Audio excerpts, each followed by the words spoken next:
All Welcome right. to the. Go ahead.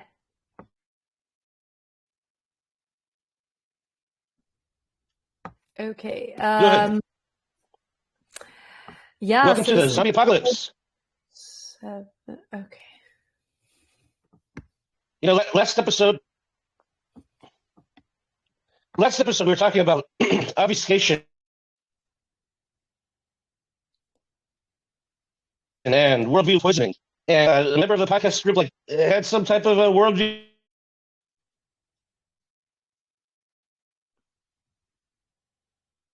poisoning. We have some very different worldviews, and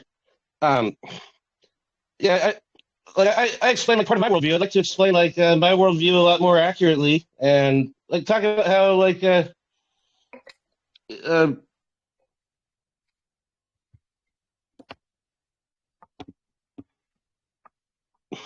we ended up having some different worldviews. Example,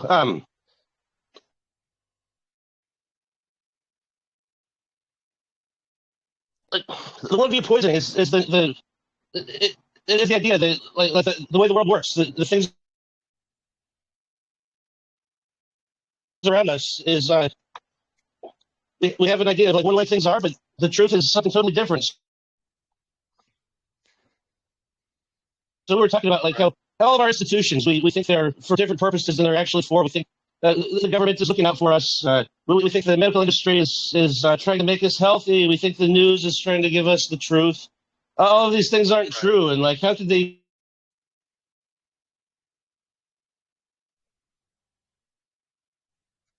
be so far off away from the actual truth and have obfuscated the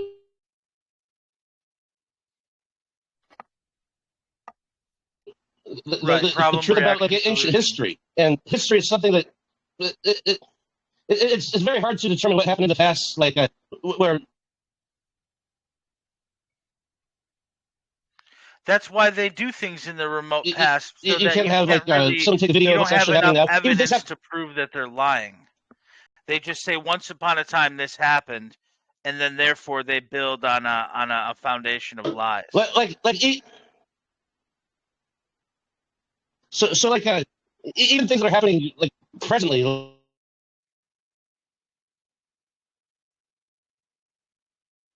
Right now, the wars that are going on in different parts of the world, the wars are all lies. The reasons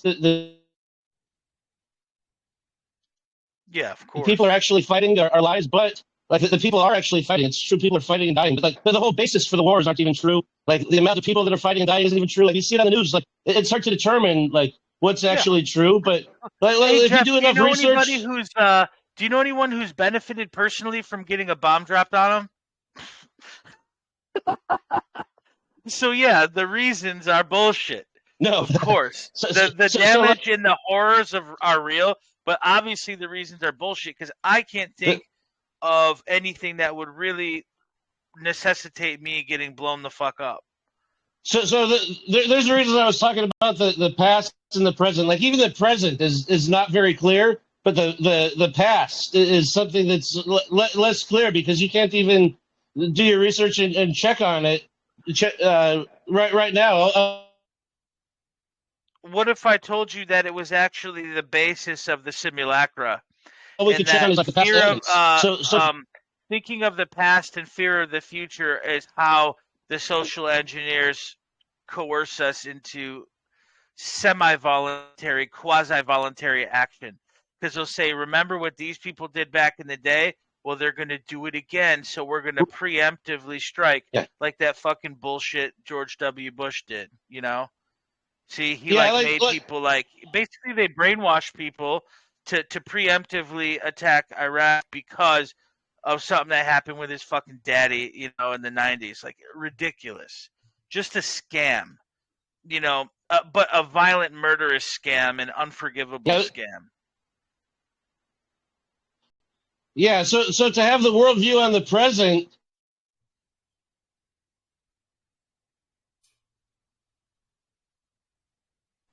even more far off from what's actually happening. They start by giving us a fake worldview of the past, and the present they could just lie to us about, but they can't destroy all the evidence. The past, they could gather up the evidence and destroy most of it. So whatever happened in the past is like a total it's a phantom.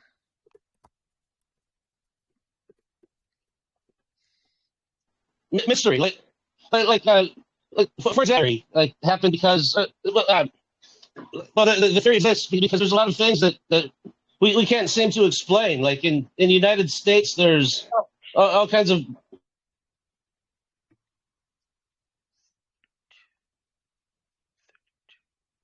buildings that look like they're much older than the country of the United States itself, and like the old like Gothic European style architecture all over the U.S. And there's evidence that there's big floods that destroyed a lot of things, but so like we all know like certain things from ancient history we all take for granted as being true, like the biblical times where Jesus walked on the earth. Yeah, you have to take it for granted so you could suspend your disbelief. People assume like, oh, that stuff is definitely true. But like a main thing that's taken for granted is that happened like 2,000 years ago. But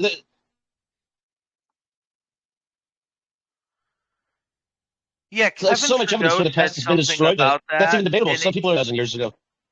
Kevin Trudeau said something about that in his CD series called "Your Wish Is Your Command."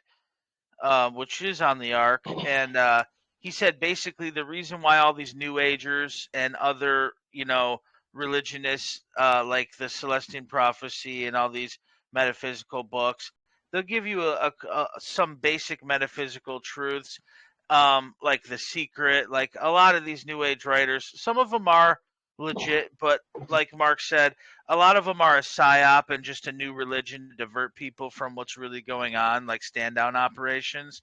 But one thing that Kevin Trudeau said that was very true, he said, well, what's one thing about these metaphysical books and these self-help books that are like new agey and spiritual, what do they all have in common, or most of them have in common? They're a fucking allegory because they never happened, and then so they're not saying, a lot of these people aren't saying like a story that actually happened. And so if we weren't there, there's no way to verify it. So that's how they get around our disbelief, by like starting it as a parable or a story or an allegory. And I'm not saying that allegories and archetypes aren't good, but that is a convenient way to very slightly skew the narrative into the direction that you want. It's predictive programming, basically.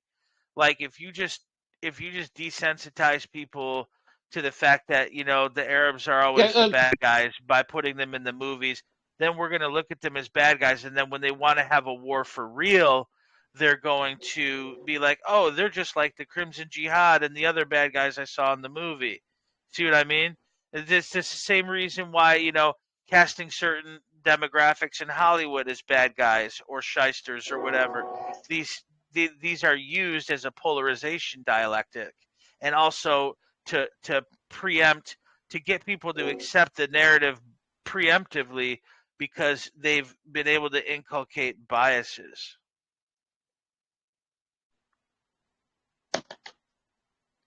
Yeah, some people believe there is no truth. There's my truth and there's your truth, and we all have our own unique truth, and that's not true. Like the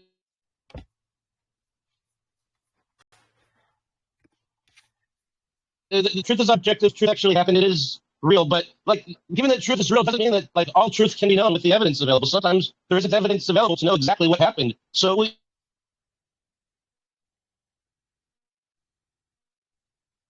we have to admit sometimes there's some things that until we get more evidence, until we figure out some proof, like we actually don't know. And it's very important to know the difference between belief and knowledge. Some things like we don't know if it's a real story or an allegory or the real story. Right. That's why you just go by first. Like, what are the details? We actually have something that we have to admit. It may or may not have happened, but is it right? Certain things.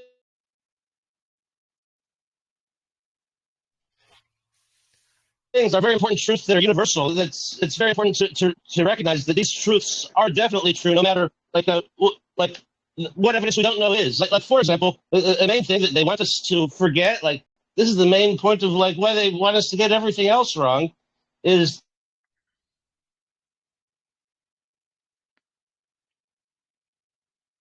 they want people to think that government is something other than mind control. It literally is mind control, not just because it etymologically means the government is control and mente is mind, but because like physically, I was having By their works, you will know them. Yeah, by their works. That's what they do. a conversation with my friend just yesterday. We were hanging out outside. He was at my house, and I told him like, "Hey, go in the house." And he said, "Why?" I said, "Just go in the house now." And like he went in the house, and I said, "Hey, you know what? Look, I controlled you. You weren't thinking about anything, but when I told you something like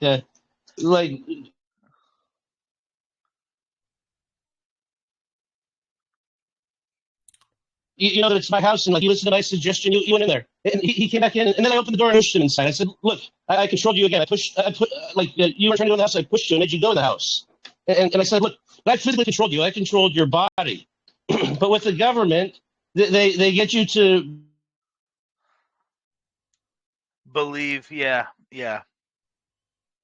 believe that you should do something in line with their will instead of in line with your will, and you actually do it. That's control. So the fact that like the government literally is mind control, and also that like mind control is useful. We can't get rid of it. We need to decentralize it all the way down to the individual. Right. Mind control begins with the self, right? Because if we control our minds, then we So can't everyone really controls their own easily mind. be You do controlled. self-government. Yes, sir. So sorry, I went off on some example to explain this point, but the big point is that controlling someone else instead of yourself, your own mind, like to have control over someone else, that's called slavery, and that's always wrong. So like no matter what government happened, no matter like what history happened or didn't happen, whatever evidence is lost, we know that like no matter what regime, what country, what political party, like don't salute any leader. Every leader's bad. And this is significant. I'm kind of getting back to something in the last topic. I feel like I need to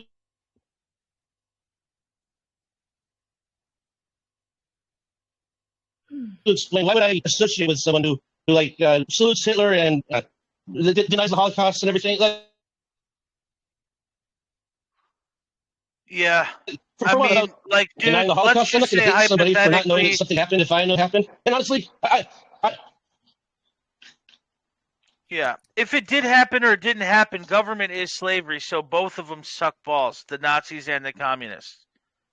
exactly. And then the Yeah, people like, who don't believe it become neo-Nazis, and the people who do believe it become fucking communists at MIT. So what's the difference, right?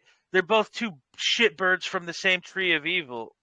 yeah, and it's divide and conquer. And yeah, I just came up with kind of I don't know if I heard it before, but a good like analogy like yesterday. I'll say it again. It's like whatever political party or organized religion you choose, they're all like different flavors of the same bullshit. We know it's bullshit because it's a claim of authority over the next person. Like Right. So then people go to like whatever claim of authority benefits them, and that's like basically de facto yeah, Satanism, so right? I don't have like a victim mentality. Yeah. Yeah, and like whatever happens to any group of people in the past, like yeah, bad things happen and bad things are bad. But like I'm not a victim because something happened to my ancestors, and I'm not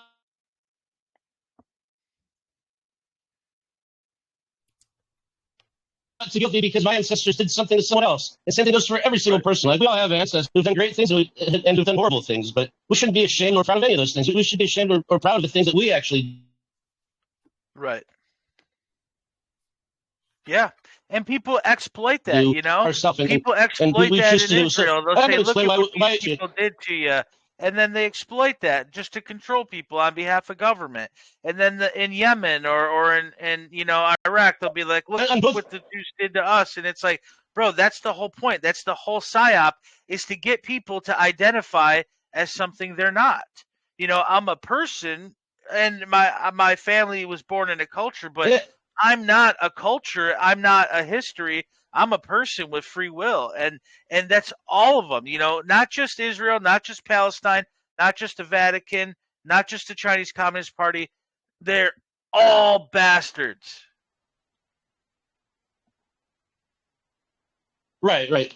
So like that's an explanation of like why I would be open-minded to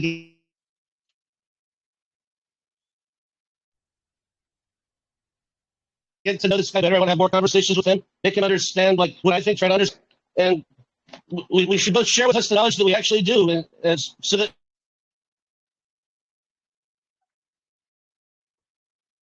we both, like, if he has knowledge that I don't have, I want it. If he doesn't understand some things, I don't know him. Like, it doesn't make sense to hate someone Yeah, I mean, dude, there's some because books he claims that I my can ancestors send were you. not a victim, and I think that they were. I brag about that my ancestors were. Yeah, it's worth looking into, just because either way you'll realize the conclusion is the same, that like, You got cut off. government is wrong. But there are some books you could look into. Right. But it's just like some of those books, like, basically just bring up the evil deeds that some members of a group did in order to justify, to retroactively attempt to make a right a wrong, or preemptively just to try to justify, right? To make something right. No, it's right or it's not, right? So basically you could say, well, look, there's these group of greedy bankers. It's like, well, yeah, I Right. expect bankers to be greedy because the monetary system is based on greed and deceit and deception. So then they'll say, look at this group of people, they did a number on us, and therefore, by extension, that 3-year-old girl is also guilty because her parents are genetically related to the banker. Come on, bro, that's fucking bullshit. You know? But they just go into it and try to rile people's emotions up. And I get it. You know, it's bad to get ripped off, but you don't kill the children and cousins and nephews of people who ripped you off. It's insane. Right, like I was saying, like it's horrible that Israel is like bombing Gaza, and like there's innocent kids who get their arms and legs blown off. And someone told me, like those kids aren't innocent because they're raised from the time of birth with some type of a Nazi-like jihadist type of mentality. They're growing up to be little terrorists if they get to grow up. They're victims, though. They're mind control victims. Yeah, but even they might defend themselves from the mind control. They might decide, you know what, I'm going to grow up and not be a terrorist. I'm not going to be an order follower. I'm going to get out of there. I won't kill another innocent person. But just because you're assuming that they're going to fall for the mind control, because some people do, like those are individuals, not statistics.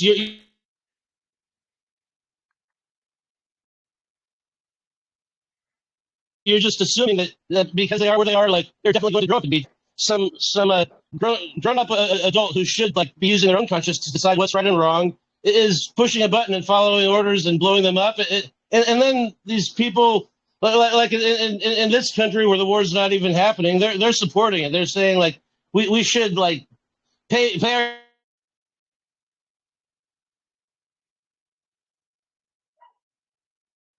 taxes and be proud and contribute to the government as much as we can, because what they're doing is good. The people that they were going to be terrorists anyway. Like that same type of terrorist mentality. The one who's telling you that, they have that exact same type of Yep. mentality. They're saying like innocent should be like when they accuse the kid of having, which they might or might not have. You don't even know. Yep. You're just I've assuming seen them having that mentality because people on the you have that news, mentality by saying or not on like the they need news. to be going up like. On social media, I've seen people saying we need to kill all the white babies, and I'm like, this is a person who is mentally ill, raised by people who are dumb or mentally unstable, and then she's been fed these lies by the media to polarize mankind so that we don't look at each other as human family members against psychopathic mind controllers. So, I'm just like, look at, you see these random crimes of old white people or old Asian people getting punched in the face, and it's like, bro, somebody has lied to these people who were not raised right, and it's like, yeah, maybe the guy is all like, has a criminal history, but like there's not a normal reason to punch an elderly Asian woman or man in the face, during coronavirus, or punch a white guy because a cop in Minnesota shot a guy. So this is all social engineering, and that's what we need to wake people up to, as opposed to these polarization dialectics. That's a huge part of mind control, dude. Like the LGBT thing, I've been seeing all these political ads, and it's like, why do they want women to think that the most important thing about them is terminating a pregnancy? How about, why aren't they told that you can't? It's almost impossible to have a good human without a good mother. How about that? How about that? All fucked up men and all fucked up dictators are that way because either their mothers were killed or died, or their mothers were somehow twisted. So Hitler's mother died when he was young. His dad was an abusive bastard. So the Oedipus thing is an archetype because it's real. A mother is the first person that the first woman, the first human being that really communicates love to a child. Okay, so whether that's absent or it's in an abusive form, or the father, basically the mother and father are showing love through action and love through care, and then the product of that, the child, is going to be heavily influenced. It's going to be the most powerful programming in their life.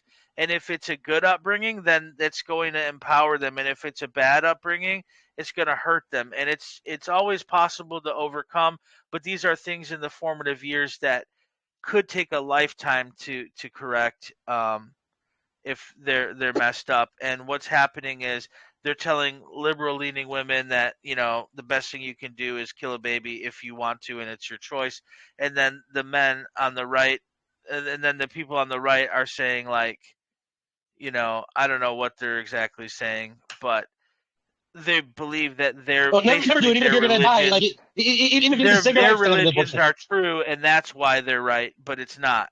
What's right is right, and what's wrong is wrong. And if God says something that's true, it's because it is right. It's not right because God said it's true. It's both. So if there's a little dialectical difference in there, you probably should just scrap whatever fucking book you're reading and just stop and look with your eyes, your real eyes, and use care and analyze, is this a correct action, regardless of how I may feel or be culturally conditioned to think. Would this be acceptable to do to my own mother? Would this be acceptable? Yeah, decentralizing your mind control. My father did this to me, and that's your answer. Exactly. I talked to someone who's so messed up with politics. He said, like, it's horrible that politicians want to take away women's rights to do what they can with their own bodies. Don't have the right to murder. So he said, I wish that I was a woman so that I could have an abortion. Like, just to show them that like, just because I can, I have the right to do it, and no one has the right to tell me not to. Like, he hates the world. He low-key hates himself, and he hates humanity, and he's fucked up. So how about this? Why doesn't he wish that he could adopt a child so that a woman doesn't have to have an abortion? How about that? Because he's a fucking dick. That's why. What? Why doesn't he get rich and adopt a kid to take my care of headphone him? cut out. Yeah, I should go get some new headphones. Okay, yeah. He wants to make a point. He wants to have an abortion instead of be Mr. Drummond and give some kids a good life. It really reveals his personality. He's fucked up.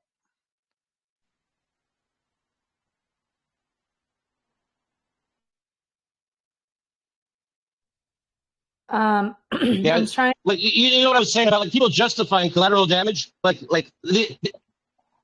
because they're evil. They've just got this little demon consciousness, Yeah,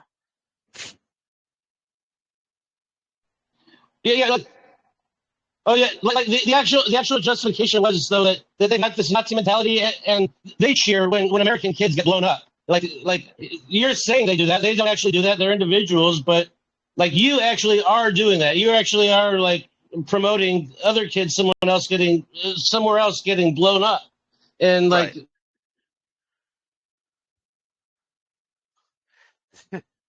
Yeah, man, the self-loathing. That's is the whole real. reason, like you're saying, they deserve that is because you say they do that. But basically, this victim mentality where you demonize the other is the same mentality on both sides of every single conflict. They think the other guys are the other side are bad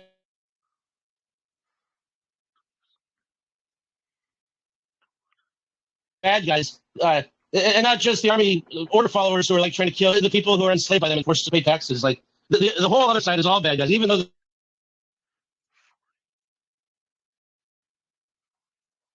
we're paying our taxes. Our side's a big guy, so that's okay. We should contribute to it. And this us versus them mentality, that's only like part of what needs to be done to our minds to make it like putty in their hands so they can control every little thing. But they do it. The obfuscation leads to the world. Correct. View poisoning. The obfuscation is the total destruction of evidence, so you don't know which settle for beliefs instead of knowledge because you don't have the knowledge. But then they trick people into just claiming that it's knowledge, even though they don't know. And it's knowledge that's worth following orders for, or worth fighting for, worth dying and killing for. And it's even like false knowledge about the worldview. But with the obfuscation, like they don't know it's false, and like they don't have truth. And so like even if you don't have truth, like you want to settle for some belief, you got to remember that's a belief. This is only what I think. It's not what I know. Right. So I want to briefly interrupt to welcome Kevin Kelso. Hello. Thank you. Hi. Welcome. Oh, I'm sorry. I overslept. I didn't set my alarm. No worries. I'm glad you're here. Same thing happened to me. I was very late. I'm glad you're here too. Thank you. Oh, I appreciate you saying that. You had changed your time even, I believe. Correct me if I'm wrong. And I just got here. I was in a traffic jam this morning getting off of work. I was just so tired when I got in. It was just unreal. So, okay, there we go. I helped a friend move yesterday. I just worked hard. I got like really tired, and I thought I got enough sleep, but I got up early and I fell asleep before the podcast. I feel so bad that I stalled it, and I guess I'm not the only one. We both did it. Things happen, but so Your name's Jeff. Is that correct? You're Jeff. We were just talking about worldview. We had this podcast earlier. We were talking about like the 14, I think is the number of them, recognized methods of mind control. That the dark occultists, society engineers, like study and use against all of them. Right. Us and we started with the first two, and we were talking about the first two a lot. A couple episodes of this, we spent talking about obfuscation and worldview poisoning, and we're just starting to continue that like that before you joined us right now. And me and Darren, we were kind of like we had a lot to say. We were talking back and forth. Jerry was silent a lot of the time. I want to hear what she has to say and what you have to say about the topic. Would you say that you broke out? What's the topic of conversation you broke out when you were? The 14 methods of mind control, and like the first two, like what we're on right now is obfuscation and worldview poisoning, which work together. All right, that sounds good. What I've been doing when Jeff's audio cuts out is I just kind of wait, and then I see where he picks up when his audio comes back in, and it still happens to be relatively cogent. So that was something neat that I noticed, because Jeff's really good at stream of consciousness type stuff, you know, like free flowing. So I realized that. Oh yeah, I got it. So try not to interfere with his flow. You know what? Like you gave me a good recommendation, a solution to that. You even offered to buy it and send it to me. I said no problem. I could buy it at the store next door in 15 minutes for $15, and I just never did it. I was busy. And like right now, I wonder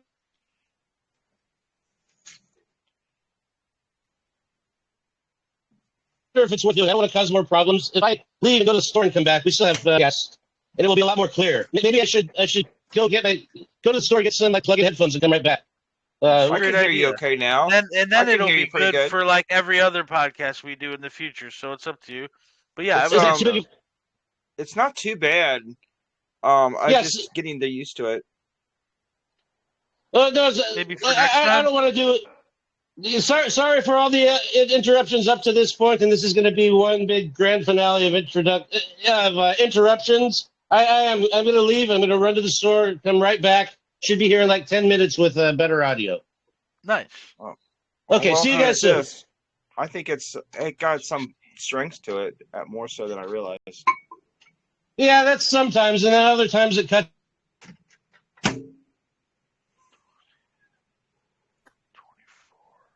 out. I notice it too, like my symbol for the speaker, it cuts out in the middle of me talking or someone else. I'll be right back and try to fix these problems for the future. Sorry about that.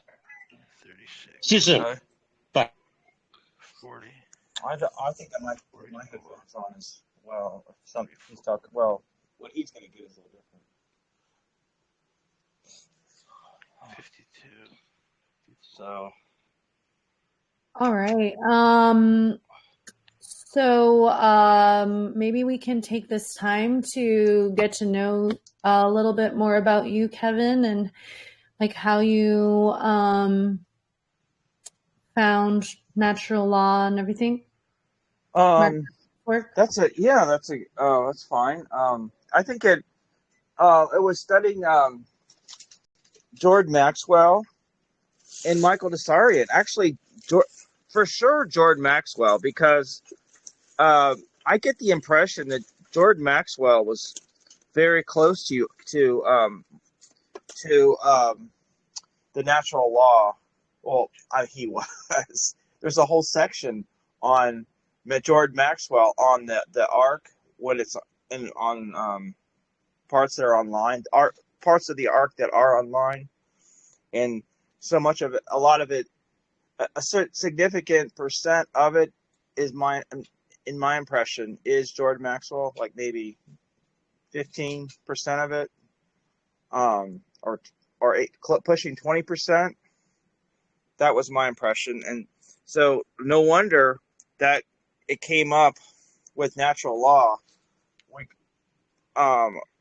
Because the reason George Maxwell came up as I was studying Michael Desarian many years before. Well, this is back in 2013, for about 2 years. And then I came across like around middle of 2014, I came across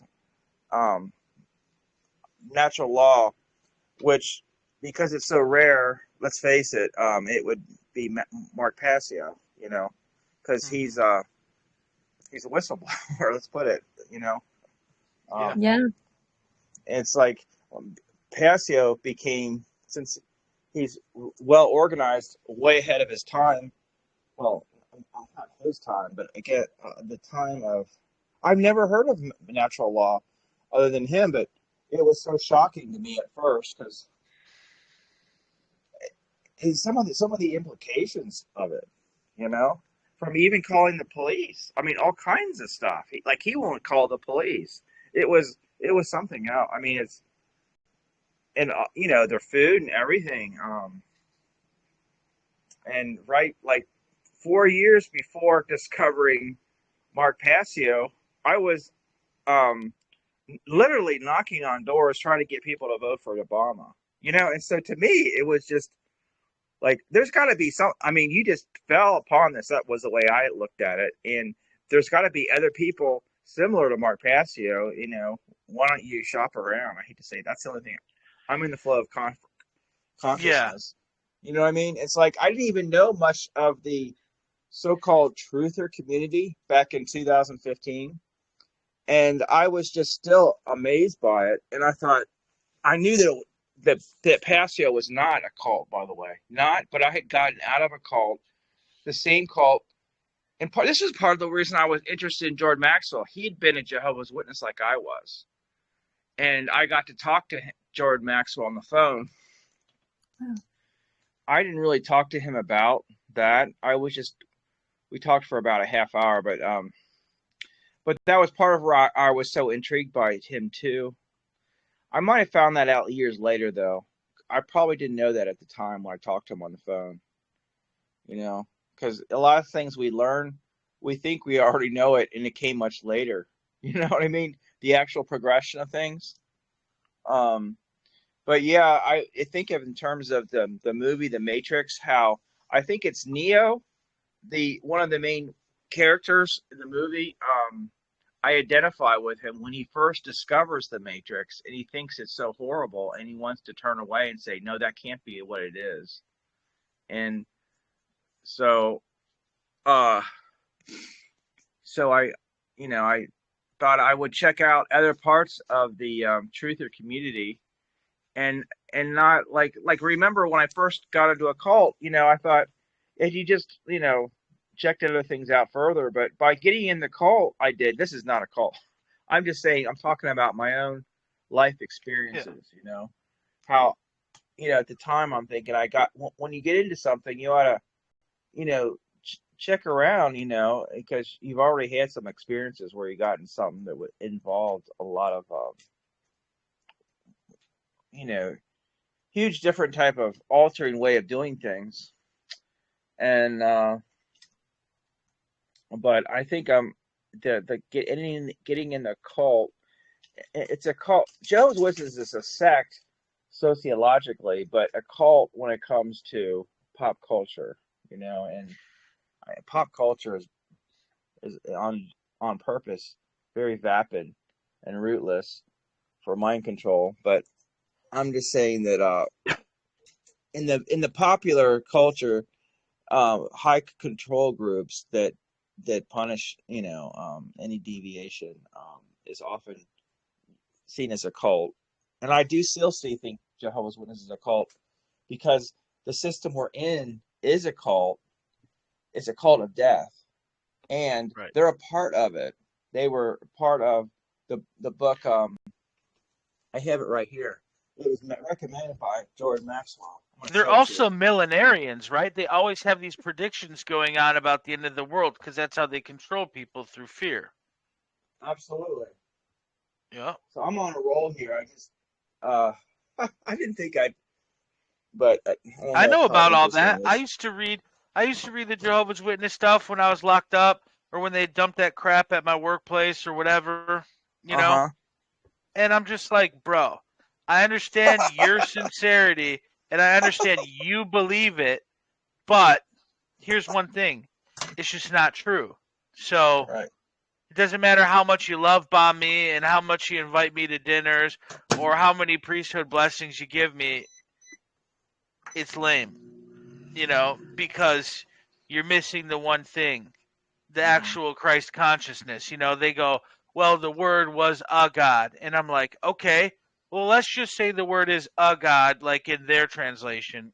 Yeah, that's John 1:1 they're talking about. And then the Gospels say, know ye not that ye are gods. Okay. And then Jesus said also, don't you know that like my followers will do greater things than I? Then why is anyone doing them? Why is anyone doing great things then? Right. Maybe your belief system is preventing you from doing things, and the people who are controlling you are telling you that just leave that up to Jesus when he comes back. So effectively, they tell you a story about a guy who did great things. Then they tell you that you actually have to do nothing except believe this guy did great things, and then clap when he gets murdered, and then wait for him to wake you up out of the grave. So they want you to identify as somebody deserving death, as one of the murderers, because he died for your sins. Then they want you to identify with him, as in he'll redeem your soul, but he's also kind of the source of your soul. But, he had to die so that you can be forgiven, so you have no conscience, essentially, that your sins actually cause harm and death in the world, because he's going to fix that like an Etch-a-Sketch when you shake it. And then basically, after the whole voodoo doll ritual, they ritualistically cremate the care of every human on society, Yes. But by telling the same story I never thought with about a that. twisted slant on it. You know what I mean? Right. Like If you watch Yes. The Passion of the Christ by Mel Gibson, did Satan look happy to tempt Jesus? Did he look happy, and did he force anyone to do anything? No. Right. In the book of Job, did Satan force anyone to do anything? No. In the Garden No. of Eden, see, that's the Garden of Eden. Genesis is the whole problem. It's the whole problem, and it has to be set in the Garden of Eden because it's a fake thing that never happened. That's why. So they start with the cruel being in the terrarium, known as Yaldabaoth or the Demiurge, and then they say, these people didn't obey, so I tortured them, but I'm going to require animal sacrifices from them, and then I'm going to do the ultimate one and sacrifice a human and a king, and then I'm going to have them worship it, and then they're going to basically do that to every good person throughout the rest of fucking human history, like Gandhi and like the Cult of Personality song says, Kennedy, all that. So basically, it's turning your conscience into a voodoo doll, and it's fucked up. And you It can is just take that the well same said. teachings and say, well, if you love Jesus, then why don't you be like him and don't be like the people that killed him, like the emperor, you know, like the government, the bankers, and the religious scholars. So basically, what I think is that if Jesus was real, it you know, like it could be a couple things, because they could have twisted the story of a real thing that happened, because I believe that Christ consciousness, which is just enlightenment, which is the generative principle in action in a human being, is a birthright of all human beings, right? So they could have just told a twisted story, or they could have had a real story like that had occurred and then twisted it to mean, and the conclusion of that is you follow the rules that Caesar tells you. Because the Torah was you follow the rules that the king tells you. And before that, it was you follow the rules that the Pharaoh tells you, right? So essentially, they take this Christ consciousness, because it's a recurring motif, because it's real, because it's the principle of care, and then they kill that off as opposed to foster it. Kind of like Moses got fostered by a carrying Egyptian woman, you know? They'll be like, oh yeah, but it's actually about bloodlines and laws. And like, if you notice one thing in the red words of the Bible, Jesus never wrote a single law down. Did he ever write anything down? It doesn't say it in the book. And he went on these long parables because, you know, he's like, you know, my father's house is not made with bricks or something. And then people were like, well, what do you mean? What is it made of? Clouds? You know, Plato? Like, come on, dude. Like, he was just literally saying, well, no, the true kingdom, like what makes you a sovereign is not of this world. That means you can't like just find something and say, oh, I have this hat. It's made of metal. I'm going to call it a crown. And then that makes me king.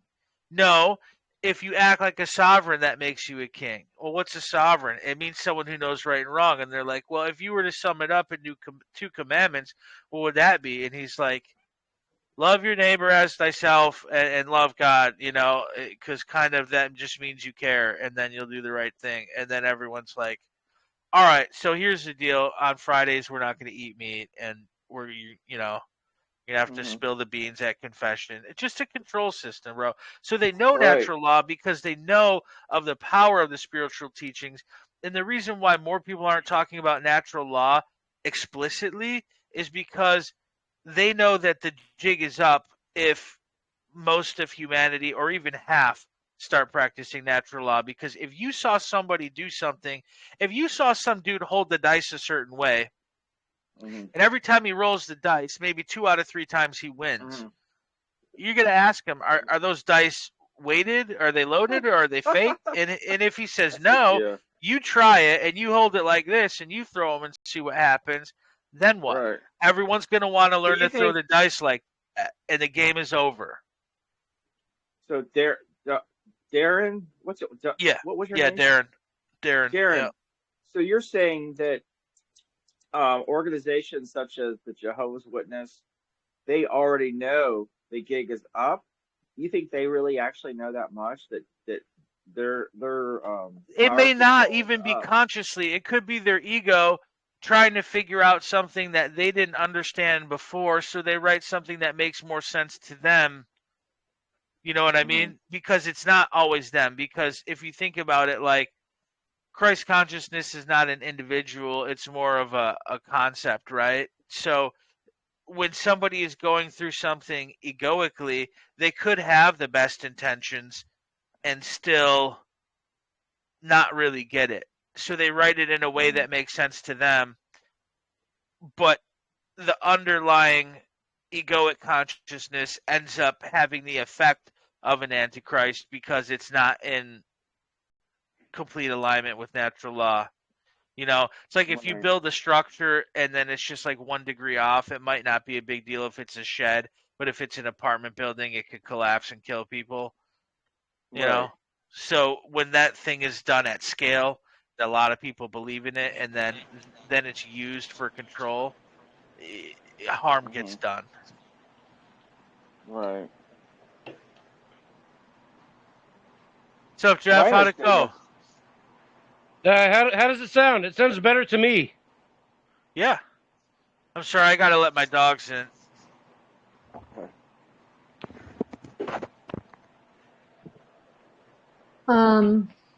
So what did you do to make the sound better? I haven't. Yeah, I can tell now that it's not because it was before when more people got on. Like when I got on, maybe when a fourth person got on, it starts skipping every once in a while. It's not doing that.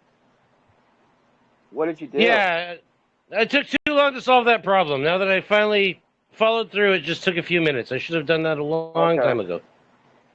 Okay, well, I guess talking about how you fixed it is too distracting, so it's not really part of the. I'm glad you did it. Thank you. That was nice that you did that. You did that, Jeff. Yeah, I should have done it a lot sooner. But so what did I miss? What were you guys talking about while I was gone?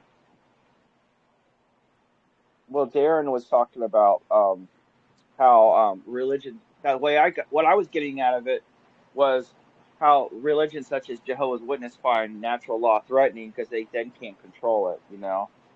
And the way I'm understanding it is these organizations are fear-based, and when they can't control it, they create chaos, and in doing so, they become antagonistic to natural law because they're caught up in their own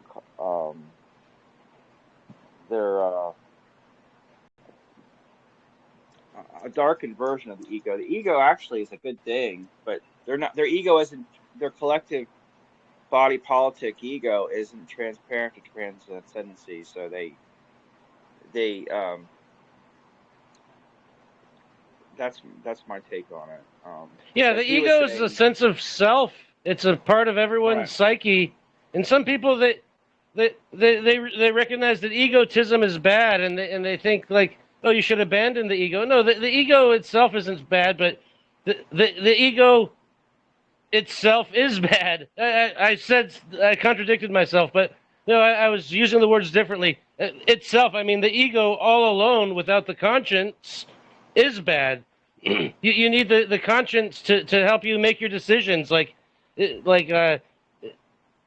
you want to do something because you like the results of what you do for yourself, that's fine. But if you're hurting someone else simultaneously, it's not fine. And your conscience is the part of your psyche that has a problem with you harming someone else. So you need to put the conscience first. Don't put don't serve the ego alone. I think acknowledge your ego, but I think Freud had it well on certain things, but his ego, I think, got in the way too. But he had the basic Sigmund Freud. He was saying that you have the ego is the function, but he still gets trapped with what the media, the legacy media does, in my view. Freud, I mean, given his behavior with Carl Jung, you know, and how they parted ways, and they never really. I mean, Carl Jung, his contemporaries, I'm talking about, Carl Jung was way ahead of Sigmund Freud, but Freud was saying that the ego is a balancer between the id, the instincts, and the superego, our conscious that we get from our culture and our parents and our upbringing, and the ego is to balance that. But what happens? It gets really good at doing that and says, "Let me handle it from here on out," and then it thinks everything's a sociological game, and a trick of psychology, and it thinks it's kind of God. It thinks it's God, and then it becomes anytime someone starts to progress or it gets fearful, the ego of dying, and it will react to well, that's the dark side of the ego. It wants to control, so it has to, just because it knows where the bananas are and it knows how to operate one's instincts and not be inappropriate. CNN knows not to do something inappropriate to that to close down its audience, and it also knows how to take care of its investors, and that's all it's concerned about. And then it becomes much like what happened to Sigmund Freud. Yep. So. And then look at his grandson was Edward Bernays. Yes, exactly. You got it. Mm-hmm. So yeah, it is wild, like. So, I mean, like, everybody's aware of natural law even on a subconscious level. But the social engineers are very conscious of it and very inimical towards it. So they remain conscious of it so that we don't get to. Yeah, that's what Passio. It's so diabolical that they would. Yeah. That was a bitter pill. That was That's a hard one to wrap one's head around. Yeah, they know that. They know that good and evil are real things that really do exist, and the evil is the violation of rights, and they know that, like, the cause and effect happens. When you do evil, you get bad effects, like what people refer to as karma. Like the dark occultists know that karma exists. That's why they want us to fail to recognize that the golden rule is the most important thing. That doing right in all circumstances, like. Your cat is so cute. Thank you. And they can avoid their bad karma by, their will is to have something done, but it involves killing people, doing horrible things. They get the order follower to do the horrible things, and they still get their will done, but they don't get most of the bad karma because they're not the ones actually doing it. They get some bad karma for being an order giver, but the order follower is the one who really pays the price in the long run. But the order follower, they think they're doing a good thing. They don't recognize that it's always a bad thing to ignore the conscience. They think they're doing a good thing because they're following the orders, and they trust the one giving the orders to do good orders. They trust the order giver to be ethical, and the order giver has no incentive to be ethical because they trust the order follower to be the one who's unethical. So like, everyone thinks someone else is blamed, but the order follower is the one who gets the bad karma. And you know what else is crazy? The one who does the action, the one doing the action, gets the brunt of it. That's and they're you know what is crazy when it comes to the psyop of belief, whether it's religious or secular, the belief in authority, and the dark occult order givers of this world. They know that they're evil and they like it, and they know that these occult laws are real and they manipulate them to control our society. But here's the thing that they don't really completely get is that the only reason they believe that is an appropriate course of action is because they're actually atheists. I know. It's just it You was know what I hard mean? I Because started even if realizing you're that it's agnostic, true. you like, I believe It's in right, true. wrong. I just don't believe Yes. in a deity. And it's Yes. just like, okay, well, I believe in Satan. It's like, well, what does that mean? Is your Satan a good guy, or are you just using that term? Like, what does that mean?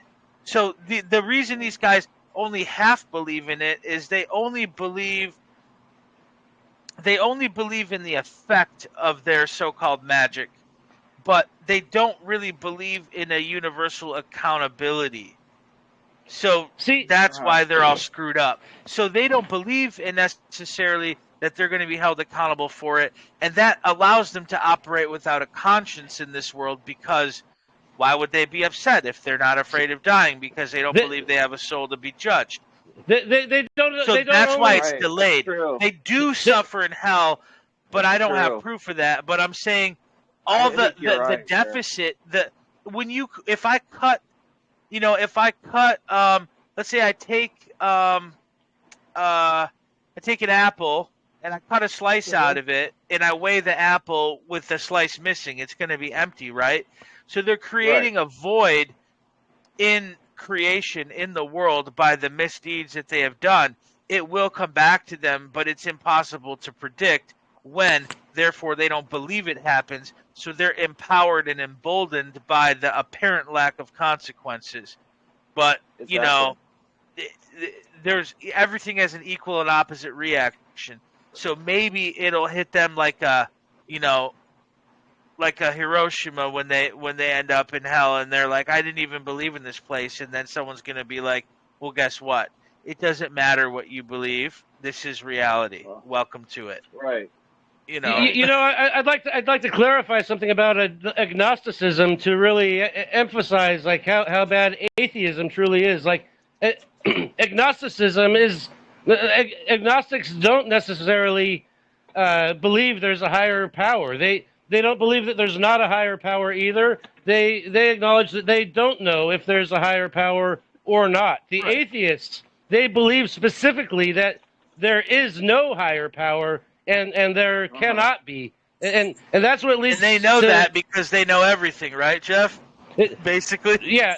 That's what leads to them believing that they can own another person, and they could get their. They call the order followers, the police and military, their dogs. They could just send their dogs to go do their will, and even if bad things are done, they don't believe that some force of nature could bring karma.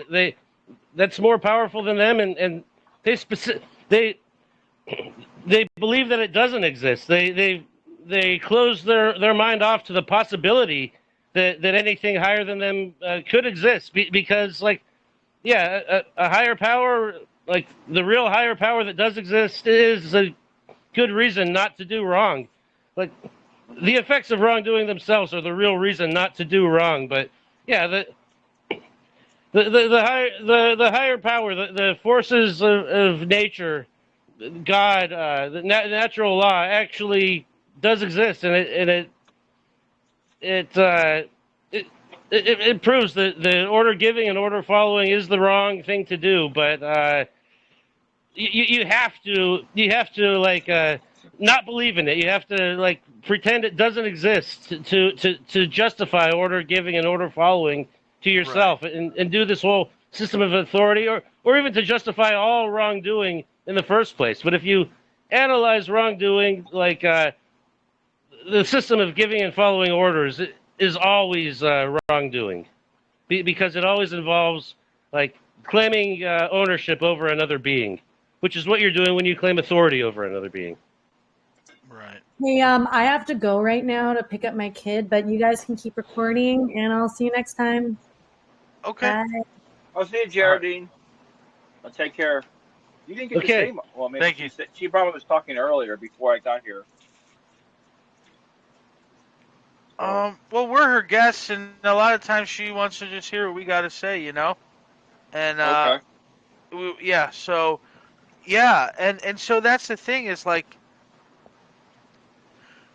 they really they claim to know natural law, but if they really knew it, If they really they would realize they're only hurting themselves and dooming themselves to at least as bad as they've done to everyone else, if not worse, but it's put off.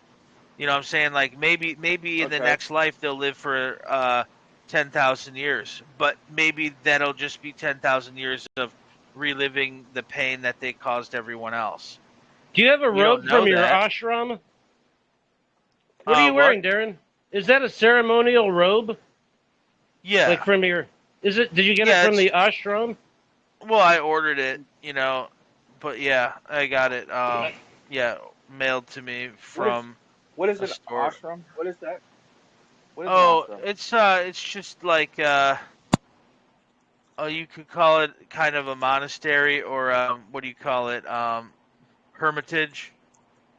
Okay. I think it looks pretty cool, but I don't know the significance behind wearing like a ceremonial clothing like that. Like, it's just simple. It's to the best way it was described was simple living and high thinking. It's very simple. Mm-hmm. And it's also not like fashionable. It's just very simple, and it will help you focus on what you need to focus on, and that's meditation, wisdom, God, like basically just to not get to help stay out of the materialistic mindset. Mm-hmm. Now you could use physical things in the material world to cause a distraction or to get attention purposely, right? To bring up important topics. Totally. And that's why I bought some of the merchandise from What on Earth is Happening. I'm gonna put on my hat right now. I got this pin to get people's attention. Yeah, exactly. I ordered a bunch of those too, and like the keychains and stuff to give out. Oh, from Passio?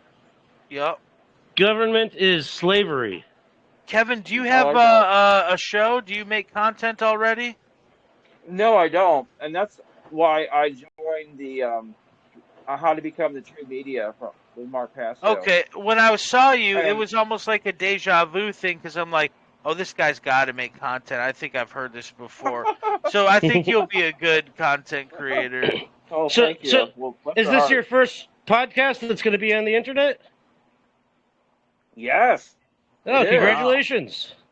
But you've had these conversations with yourself, like the research and all that. What's that now? Said you've had a lot of these conversations with yourself as far as the research and the concepts and stuff, Oh, yeah. I'd say since, I would say like deep dive in 2011, but even prior to that, gradual. I mean, it's a gradual process, I mean, I was, but I think I was very left brain oriented up until 2011. You know what I'm saying? A lot of academia stuff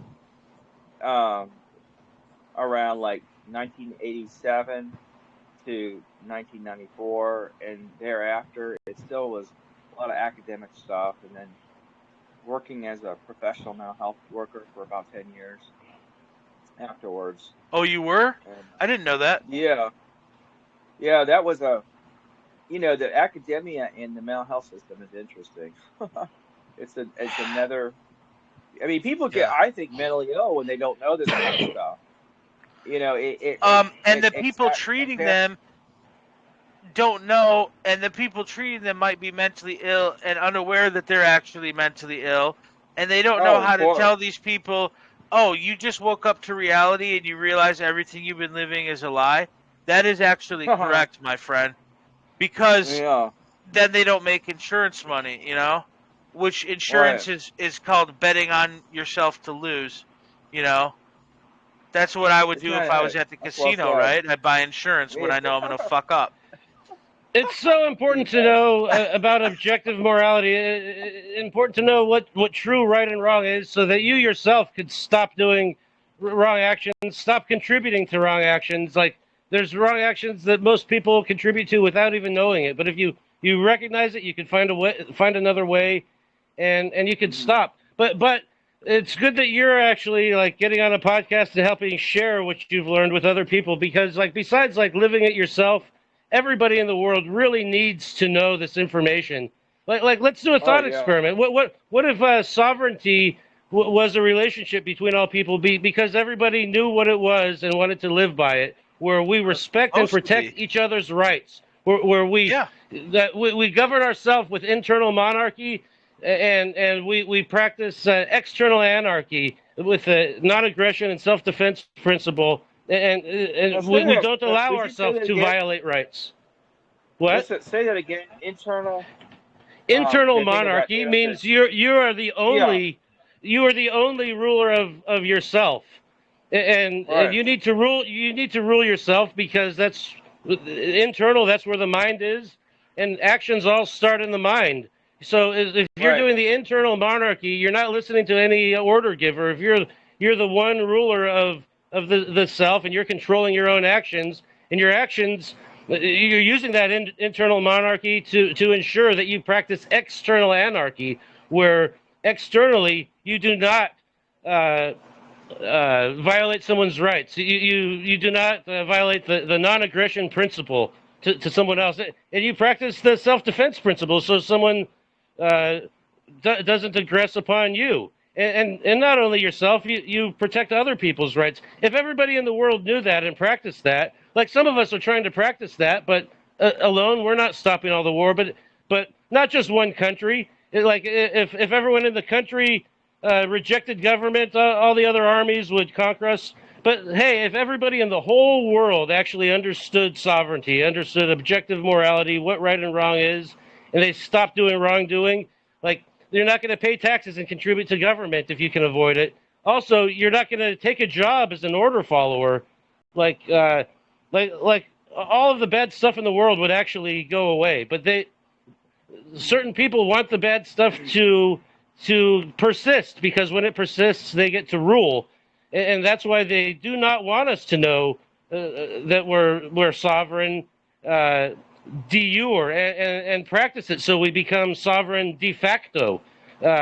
They don't want us to know what these things mean. Like they don't want us to know the importance of right and wrong. That's the most important thing, so we could live by it.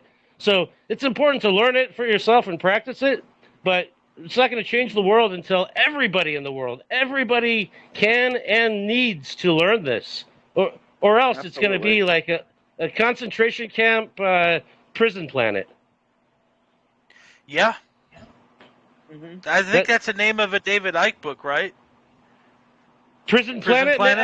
I've heard the phrase on Alex Jones. I don't remember. If you say so, I don't remember who wrote it, but the concept is true. Or the Planet of the Apes, or whatever, like just cruelty and legalism and the religion of government and the government of religion and the control of your mind and the religion of controlling mind and controlling other people. It's like, look, mind control is going to happen either way. A mind has a controller because a mind is not self-directed. Are you letting your false ego do it, or are you letting your higher self do it? Control is inherent in the universe, but there's correct control and incorrect control. Self-control is correct. Now, you may have to externally control someone who's trying to do something wrong to you, but that's still not an ideal situation, although you don't have a right to let them hurt you. Yeah, because you don't have the right to let them hurt you because the action they're doing is incorrect. So violence is always wrong, but force against violence is not violence. And the way for force not to be necessary would be for everyone to use the internal force of will to control themselves, and then there will be no need for external control. And in fact, the universe will control things in a way that leads to your prosperity. And you can see the mechanisms of the universe making the prosperity. Like everybody abstains from doing wrong things, and wrong things aren't done. And then we live on a planet where wrong things aren't done, and like we mutually respect and protect each other's rights. And that means our own rights don't get to be violated. Other people's rights don't get to be violated. We have freedom and we can prosper. Yeah, I saw this meme actually that was like posted on social media, and it was just a quote from Blaise Pascal, and he said, "The majority of mankind's problems are resulting from his inability to sit in a room alone." Think about that. Well said. Yes. Think about that. Look at what Yes. the prison planet has become. A penitentiary is where someone was supposed to Yeah. go to become penitent when they sit there in a room by themselves and contemplate Is their that what it deeds. means? Yeah, Yeah. penitent, That means penance. that's In German, interesting. Yeah. Umkehr, which means umkehren is to turn around, to do a 180. Right. So it's a Uh-huh. quiet place to sit where maybe it's not optional, but you've done something wrong, and they say, you can't come out Right. until you change so we can feel safe around you again, you know? And then they sit there and they think, and they realize the nature of their wrongs, and then they discuss it with the council or the village or whatever, right? It'd be no different than putting someone in a teepee and say, look, we're not going to kill you, but you got to go over there because you're not good right now and something's wrong. So you got to go. And then when we're confident that we can trust you again, then Right. you can come back. But what you did is wrong and it'll never be right. It can't be undone. So your life depends on this. Do you even want to hear something funny? Is that Yeah. many years ago, like in 2008 to 2009, 2 years prior, I was really interested in Thomas Merton. You've heard of Thomas Merton? Oh, He's of a course, Trappist monk. he reviewed the Bhagavad Gita by Bhaktivedanta Swami Prabhupada. Yeah. Yeah. And so I got so steeped in his books that I thought, well, the monastery was not terribly far from me. It was like in Louisville. I was in northern Kentucky. So I arranged to have a visit and under through the novitiate to become to be considered for a monk there. And I Yeah. I went 3 times on 3 occasions. And but what's interesting is I was reading his Thomas Merton, I was thinking about a Trappist monk. They were tolerating him, I found out later, because he started, it was a ground like a Mason going into learning. Some Masons become really free thinkers, other go along with it. But the Right. Trappists are they're just it's an order and the people in it vary. And but Thomas Right. Merton was a lot of people there were kind of jealous of him because he Sure. had gotten a lot of notoriety, and he then went beyond that. And so you don't go into an organization despite the organization, you become something often. I mean, Right. it's Because not, I'm it's not the saying. nature of a human being. Once you get rid of what you're not and you become aligned with your human nature, you kind of conform to reality of the generative principle. And then, you could literally take like, okay, so a lot of Christian monasteries back in the day used to practice vows of silence, right? So now Right, how can you say that you're better than somebody if you don't even speak, right? right. Well, I Okay, want to so say one now thing what? about Now the now what penitentiary. kind of theological argument can we have now? Now you just got to look at me and look in front of you and you can't speak. So when you need food, you get food. When someone needs food, you serve them food. And Right. then what? How can you fight? Then you realize the presence of the divine amongst you, and it could be a Sufi order, a Hindu monastery, Buddhist monastery, but by listening to the sound of silence, you can intrinsically know what's right and wrong by is the thought or action or word you're putting out Mhm. disturbing the peace or is it going along with the peace? Well, that's true. I wanted It's to say something about hypothesis. you had said. I wanted to say something what you had said earlier. That is, when I was thinking about going in. Uh, well, later I decided that it wasn't for me, and I thought, why don't you just be your own monk? Because monks are Yeah. basically guards. And I thought I'll just be a night Yeah. guard and be my That's what I own am, monk. dude. I'm a security guard too. I know that's I, what Geraldine was saying, but I want to say, Well, yeah, you are the guardian of your heart, you know, and you're the guardian of your spiritual life. Right. Yeah, and the Sufi term is muraqaba, which means to watch over, and it also in the modern term it means surveillance. So yeah, you're just watching, you're observing the spirit while you're living your life, and they're not two different things. It's one thing. This world is a spiritual world. Or something you said to me that while I was in it, they were kind of telling me this place isn't really for you, because they sensed I was too much of a free spirit, and for that place. That might have been a compliment. Honestly, they're like, dude, you don't need correction. You know, it might have been what they. Well, seriously. But I was thinking what you told me about the penitentiary. I thought, I started laughing to myself. I said, I certainly don't want to ever be in jail, but if I ever am, some of these monastics, they practice. Thomas Merton talked about that they exaggerate their monasticism, and it said for all practical purposes, it'd be like being in the penitentiary. That's what I was getting out of Thomas. Yeah, Merton. but if you had to go to jail, God forbid, you wouldn't want to be in a room with actual criminals, would you? Well, exactly. Well, yeah, sure. that'd be my own room. Penitentiary. Put me in the I'd hole. rather have my own room. Yeah, I'd rather have my own. I mean, that's sovereignty right there.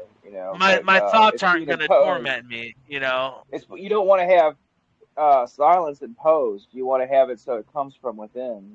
It's like, it's like comparing. Well, it's just there's similarities. It's funny though because, for the grace of God, there go I. I was just thinking if I ever forced into jail, I could find some strengths about it, as in a penitentiary, become penitent. Some but people really change. Dude. I don't want to go there. Really you know what I mean? Change. Most people don't, but some people do. Right. But the ones that do are because they realize that I'd rather die than go out and be the same person I was. You know what I mean? They died to their old self, and they made a new way because this isolation from the rest of society was forced upon them. And then I don't know whether some people still it's tragedy, it's a crime, but some people maybe came out were innocent, went to prison, didn't come out bitter. They came out traumatized, but they also still were bro, if I'm innocent, just imagine how many other innocent people went here. Now I have to really think about why this happened and what do I do. In some cases with severe criminals, it could actually help someone improve. It could actually be a good thing, but the prison system we have today, it should actually be totally abolished. Stuff. Yeah, we should have another way to. It's encouraging people to do evil because there's a big recycling bin to throw them away. Yeah, they go to prison and they do their sentence and they think they're paying they use the phrase they're paying their debt to society by going into prison, but they're actually not paying anything. They're not doing anything constructive. Usually they're not reforming in any way, and it doesn't do anything good for society to have them locked in a prison. In fact, society they're costing. They're not paying. They're costing. When they get out, we're screwed, dude. We're screwed. Look at Julian Assange. I think Julian Assange is a remarkable. Yeah, he's like one of those saintly people that went to prison. He is. Yeah. Who?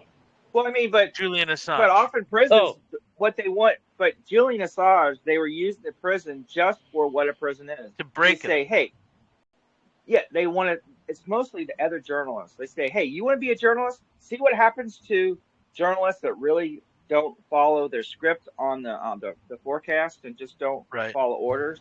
They go to prison. So if you don't get in line, this is what happens to you. That's the criminal justice system.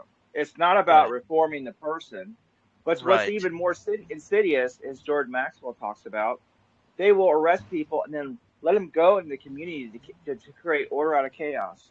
It's really freaking weird, the whole thing. Yeah, the recidivism, dude. How many people just got out of prison and then pushed somebody in front of a bus?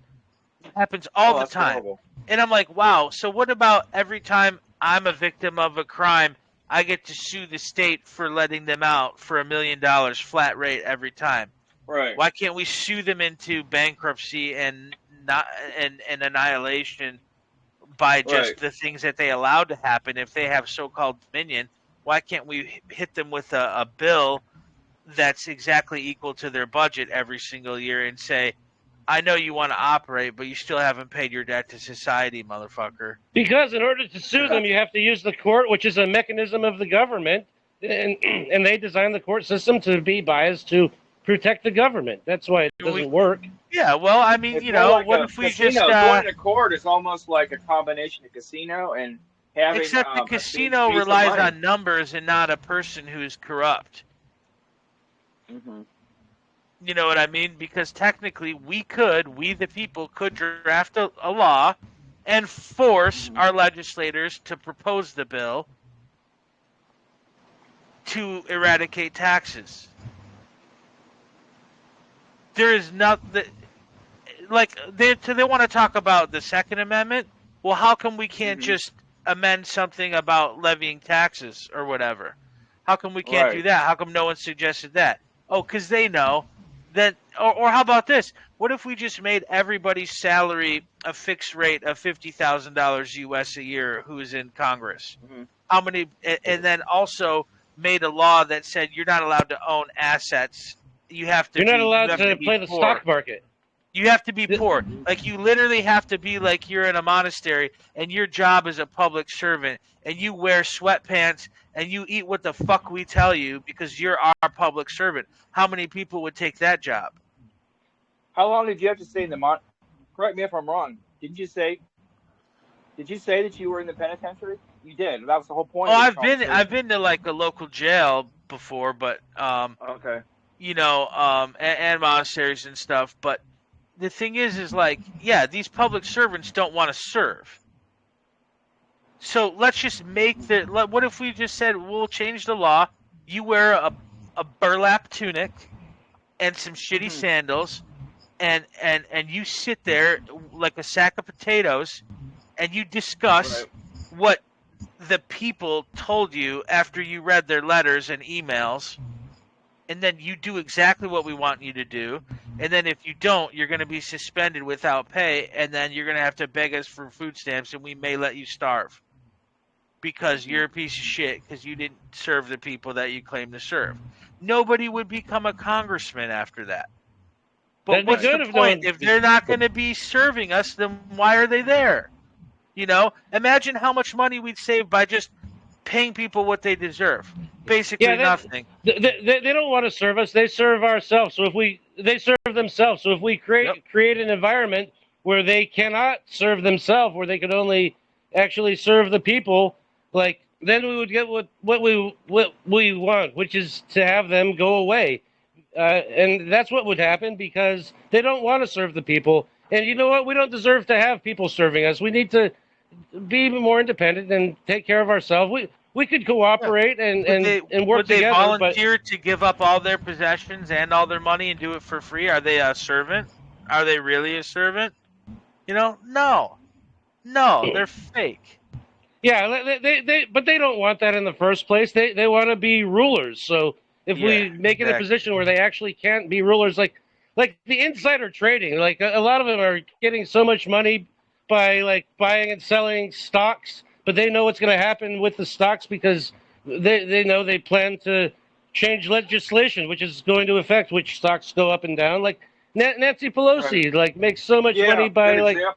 Like so instead of having an advantage and being able to do this trading with your insider knowledge, they should have a disadvantage where you have less privileges than other people because you're a politician. You're not allowed to buy, sell, or own stocks at all. Instead of giving them extra powers. I gotta skedaddle. I think Jerry's got to leave in a few. Okay. Oh, she's still managing the whole thing, huh? Yeah, so she got to leave in 4 minutes. So I'm gonna go ahead and bow out. Kevin, we'll talk again. We'll have to. Yes. Jeff, always a pleasure. A pleasure to talk with you. Yeah, I well, like the free flow we get, you know, and we stay on, I enjoyed it. concept, and then it flows. Good, All right. good audio quality now. I'll see you later, man. Yes. Thanks, Jerry. All right, I'll see you, Darren. Take care, Darren. Bye. Thanks everybody. Kevin. Take care. Bye. Peace. Are you leaving too, Jeff? Hello? Oh, wow. Gee, I could do ex cathedra and have a little audio here. All right, I'm gonna sign out too. It was a delight. Thanks, Geraldine, for the invitation, and it was great talking with you, Jeff. Bye bye.